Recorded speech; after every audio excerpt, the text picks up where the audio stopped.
Cette année encore se tiendront dans notre pays d'importantes échéances électorales. Ce sera l'occasion pour ceux d'entre vous qui remplissent les conditions légales d'exercer librement leur devoir citoyen. Il vous appartiendra, le moment venu, de faire votre choix en toute responsabilité, dans le calme et la sérénité. Je vous demande donc de ne pas prêter l'oreille aux sirènes du chaos que font retentir certains irresponsables. Ne les laissez pas se servir de vous pour assouvir leur dessein pernicieux, à savoir créer le désordre dans notre cher et beau pays. Ne vous laissez pas non plus endormir par des promesses fallacieuses et pour la plupart irréalisables qu'ils essaient de vous vendre.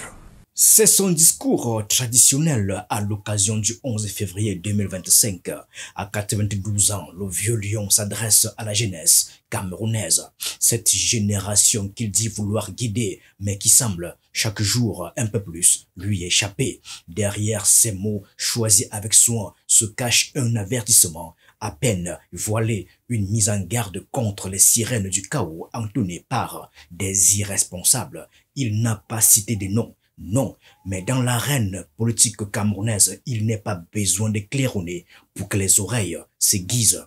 Tout le monde a entendu. C'est Maurice Kamto qu'il vise, l'homme qui depuis 2018 n'a eu de cesse de contester, de provoquer, de promettre. L'homme qui a fait du départ de Paul Biya non pas une ambition politique, mais un combat existentiel. Nous avons été polis, nous avons été courtois. Nous avons supplié, et supplié chaque fois qu'on applique les lois. Nous sommes ceux qui demandent qu'on applique les lois, rien que les lois, depuis 10 ans. Mais pour qui se prennent-ils? Pour qui se prennent-ils? Qu'ont-ils fait pour ce pays, sinon le piller? Qu'ont-ils fait qui leur donne ce droit-là de mépriser les Camerounais? Qu'ont-ils fait? Alors ça suffit. Ne vous laissez pas non plus endormir par des promesses fallacieuses et pour la plupart irréalisables. Paul Biya martèle, s'adressant à ces jeunes pris entre deux feux, la promesse d'un avenir radieux et la peur d'un chaos annoncé. Mais qui aujourd'hui croit encore aux promesses d'un homme au pouvoir depuis plus de 4 longues décennies? Qui, dans les rangs serrés de cette jeunesse sans emploi, sans perspective, cette jeunesse qui meurt de faim et de soif peut encore tendre l'oreille à ses appels à la sérénité quand la réalité quotidienne crie misère et injustice.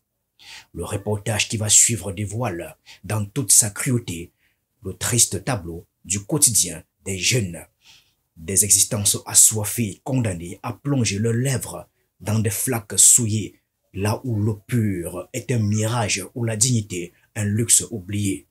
Nous sommes à l'extrême nord du Cameroun. Écoutez. Assise à même le sol, entourée par des récipients vides, Ndelme attend son tour. La main sur la tête, la cinquantaine révolue, elle s'est levée de bonne heure à la recherche de l'eau. Mais face à l'affluence, l'attente devient longue. À quelques mètres de là, Sophie est couchée au sol. En plein sommeil, au milieu des bidons, elle se lasse de la longue et folle attente. Ici à Katamsa, localité de l'arrondissement de Mokolo, département du Mayo-Tchanaga, c'est le casse-tête quotidien de la population. Derrière les collines que vous voyez là, ce sont des villages. Partout il y a des villages. Toutes ces populations viennent ici se ravitailler en eau. Nos épouses quittent la maison très tôt pour rentrer très tard dans la soirée. C'est très difficile de se procurer de l'eau ici. Dans cette bourgade peuplée d'environ 1000 âmes, un seul point d'eau est fonctionnel. La forte demande oblige la population, surtout la gente féminine, à passer des journées entières en attente du précieux liquide. Sous un soleil de plomb, femmes et enfants font le pied de grue. Il faut souvent l'intervention du chef du village pour organiser la quête de l'eau. Autre lieu, même attroupement, à Mohour, toujours dans l'arrondissement de Mokolo, non loin de Zamaï, des récipients tutoient le ciel. Ici, c'est un forage pour 2000 personnes. Une opportunité que n'ont pas eue les habitants de Mokyo. Ici, la population se rue vers les lits des maillots pour recueillir de l'eau, qu'importe la qualité. L'essentiel, c'est d'avoir quelques gouttes, de quoi étancher la soif avant que la source ne tarisse. Cette eau boueuse n'est pas usée, détrompez-vous. C'est une eau potable aux yeux des populations de Wolorde. Chez nous ici, il n'y a pas de l'eau. Nous buvons seulement l'eau du Marigot comme ça. Donc nous nous sauverons seulement au village comme ça. Parfois nous creusons 6 mètres pendant les moments pluvieux en profondeur. Nous ne trouvons pas d'eau. Les conséquences sont fâcheuses pour ces derniers. Beaucoup des enfants tombent malades à cause de ces eaux que nous buvons. Souvent, ils ont mal au ventre. Dans cette partie du pays, l'eau a cessé d'être une nécessité. Désormais, l'eau est un luxe. Face à ce triste constat où la soif des cœurs n'est rien comparé à celle des âmes en quête d'espoir, Maurice Kamto, lui, ne joue pas la carte de la douceur. Il ne fait pas dans la retenue. Son discours est une danse, mais une danse de guerre. On va maintenant danser sur votre musique. On va danser sur votre musique. Est-ce que vous avez compris? On va danser sur leur musique. Mettez cette musique-là, on va la danser. Voilà. C'est une froide détermination, comme un défi jeté à la face du pouvoir. Peu importe le tempo, même si tout le monde doit mourir, la musique continuera. Si vous ne voulez pas que ça se passe dans la paix et par les urnes, vous pouvez arracher, prendre ma vie, il n'y a aucun problème. Il n'y a pas de problème. Le leader du MRC a compris que la politique camerounaise n'est plus un simple jeu d'échecs, mais un ring où chaque coup doit porter. Et dans cette lutte, les jeunes sont les pions et les rois, les instruments et les destinataires. Je peux à cet égard comprendre la frustration de plusieurs d'entre vous. Je regrette hélas qu'elle pousse un certain nombre à prendre les chemins de travers et à s'éloigner des valeurs morales. D'autres, en désespoir de cause, choisissent les voies obscures et incertaines de l'immigration clandestine, dont l'issue, nous le savons tous, est plus souvent fatale. Je m'appelle Maurice Kamto, homme politique camerounais, soucieux du devenir de mon pays et de l'avenir de mes compatriotes, en particulier des jeunes. Je voudrais que ceux-ci soient des acteurs décisifs du changement et des transformations qui vont s'opérer bientôt dans notre pays. L'homme qui donne les sueurs froides au système en place joue une partition différente. Pas de compromis, pas de demi-mesure. La musique qu'il entend est celle de la révolte et il est prêt à faire trembler les murs des Tutsis. Paul Biya parle de désordre. Je vous demande donc de ne pas prêter l'oreille aux sirènes du chaos que font retentir certains irresponsables. Maurice Kamto appelle cela justice. Je vous le dis, la police, tout ça l'a répercuté. Ouvrez les téléphones qui suivent en direct, qu'ils n'essayent pas en 2025.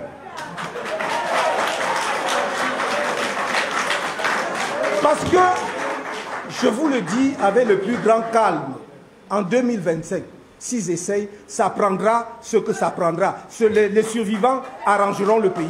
Deux hommes, deux rythmes, une seule piste de danse, le Cameroun.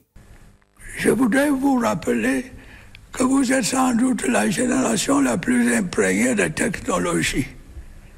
Servez-vous donc des atouts qu'offre le numérique pour développer l'auto-emploi et relever les défis de votre époque. Comme vous, j'utilise tous les moyens de communication modernes que le développement technologique met à notre disposition pour communiquer largement et interagir avec chacun d'entre vous individuellement. Le clash est inévitable. D'un côté, un président qui s'accroche au trône, érigeant la stabilité en totem, refusant de lâcher prise malgré l'usure du temps et les fissures dans son propre camp. Même au sein du RDPC, des murmures se lèvent, des regards se détournent de l'autre en opposant prêt à brûler les étapes. a bousculé l'ordre établi, quitte à danser sur les braises encore chaudes d'un pays déjà fragilisé. Il a fait de la chute de Paul Biya une mission presque sacrée. Pour lui, le temps du compromis est passé. L'alternance n'est plus une option, c'est une nécessité. Mais à quel prix? Entre la crainte du chaos et l'usure d'un régime figé, le Cameroun oscille sur un fil du rasoir. Manque chronique d'emploi et chômage endémique des jeunes, notamment des diplômés de l'enseignement supérieur. Et j'en passe. Voilà autant d'éléments qui alimentent la colère sourde qui travaille la société camerounaise, dont la misère de plus en plus importante du plus grand nombre contraste violemment avec l'abondance, le luxe et les mondanités qu'une poignée de personnes, sans compassion ni éthique, leur jettent au visage avec le plus grand mépris. Mes chers jeunes compatriotes, je comprends votre souhait légitime de voir vos rêves se réaliser et vos conditions de vie s'améliorer. Il est tout à fait naturel que vous attendiez du gouvernement des solutions appropriées aux préoccupations qui vous concernent et qui sont essentielles à votre épanouissement. Au centre de cette bataille, il y a eux, les jeunes, la jeunesse camerounaise, fatiguée des promesses creuses et des discours recyclés, ceux à qui on demande de choisir entre le marteau et l'enclume, entre un passé qui refuse de mourir et un futur qui peine à naître. Paul Biya leur demande de rester calme, de ne pas se laisser berner par des illusions. Ne vous laissez pas non plus endormir par des promesses fallacieuses et pour la plupart irréalisables. Maurice Kamto leur offre la révolte, la promesse d'un nouveau départ, même si ce départ passe par des tempêtes. Mais je dis, et je le répète, inscrivez-vous pour aller aux élections dans la paix. Mais si les gens veulent que le pays bascule dans la violence, alors il basculera dans la violence. Les urnes approchent, les discours s'enveniment et la tension monte. Le vieux lion rugit encore. Mais la danse de Maurice Kamto s'intensifie. La jeunesse, fatiguée des mots creux et des promesses non tenues, elle doit choisir, suivre la voie d'un passé qui tente encore de les rassurer ou tenter de danser sur le rythme d'un futur dont la musique prône le changement. Leur choix déterminera l'avenir du pays. Mais quel est ce choix réellement? Entre le spectre d'un chaos tant redouté et le poids d'une stabilité étouffante, la voie semble aussi brumeuse que les lendemains électoraux. Paul Biya parle des désordres et promet d'être à leur côté. Pour ma part, j'ai pu vous assurer que je continuerai d'être à vos côtés pour relever les défis auxquels vous êtes confrontés. Mais depuis combien de temps est-il vraiment là? Et combien de temps tiendra-t-il encore? Maurice Kamto parle de légitime défense. Je lutte pour que mon pays soit debout. Alors, si le sacrifice ultime devait être le couronnement de cette lutte, en ce qui me concerne, je suis prêt. L'un prône la paix par la continuité, l'autre la justice par le changement. Mais qui parmi eux entend réellement le cri silencieux de cette jeunesse laissée pour compte? Qui parmi eux sait que ce n'est ni la peur du chaos, ni l'attrait des promesses qui feront pencher la balance, mais la réalité implacable d'un quotidien sans espoir? Avez-vous déjà votre carte d'électeur? Ou, à défaut, le récépissé d'inscription sur les listes électorales? Je précise que vous pouvez voter avec votre carte nationale d'identité et le récépissé d'inscription sur les listes électorales. À quelques mois de l'élection présidentielle d'octobre 2025, la jeunesse camerounaise est à la fois juge et bourreau, car si le vieux lion continue de rugir et si le leader du MRC danse sur des braises, c'est bien cette génération qui décidera qui, du silence ou du bruit, écrira la prochaine page de l'histoire du Cameroun. Le rideau est levé, le spectacle continue. Mais les jeunes, eux, savent que la scène leur appartient. Reste à savoir quelle mélodie ils choisiront pour accompagner cette danse air certaine.